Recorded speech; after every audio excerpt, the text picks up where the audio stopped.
de case-when. Le case-when, ça permet d'évaluer une condition et retourne une expression de résultat parmi plusieurs possibilités. Case-when, c'est une chose assez couramment pratiquée sur SQL. Ça permet de retourner une colonne selon l'expression que l'on veut avoir dans son résultat.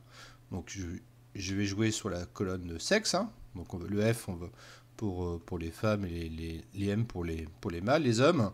Donc on va dire dans cette colonne, les sexes pour les femmes seront madame et que les hommes seront des messieurs. Donc il y aura une nouvelle colonne qu'on va créer, qu'on va jouer dans le select, pardon, en faisant un case when. Donc je vais lancer mon case when, donc je vais mettre un select étoile from, donc je vais dire dans le cas où case when, je vais écrire comme ça, c'est plus propre, sexe égale femme, donc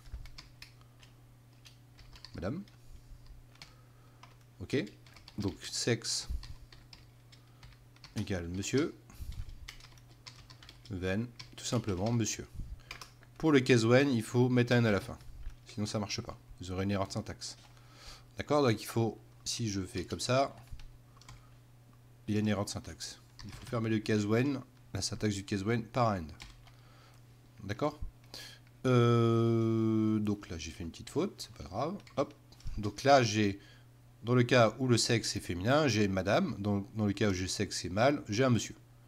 D'accord, vous avez vu, vous avez une nouvelle colonne qui est créée, qui est jouée dans le select en faisant le case when.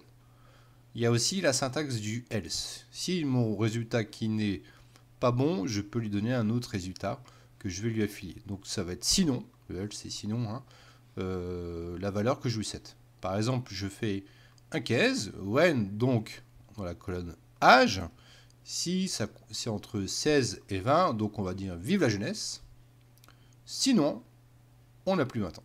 Et oui, c'est mon cas. Donc je vais jouer cette requête, et vous allez voir par magie que ça marche très bien.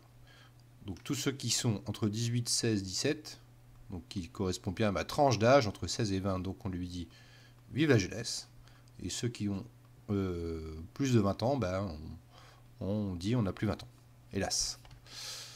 D'accord, donc on voit que le case when, ça peut être très très pratique lors de certains développements ou avoir une requête qui sort avec des valeurs plus explicites.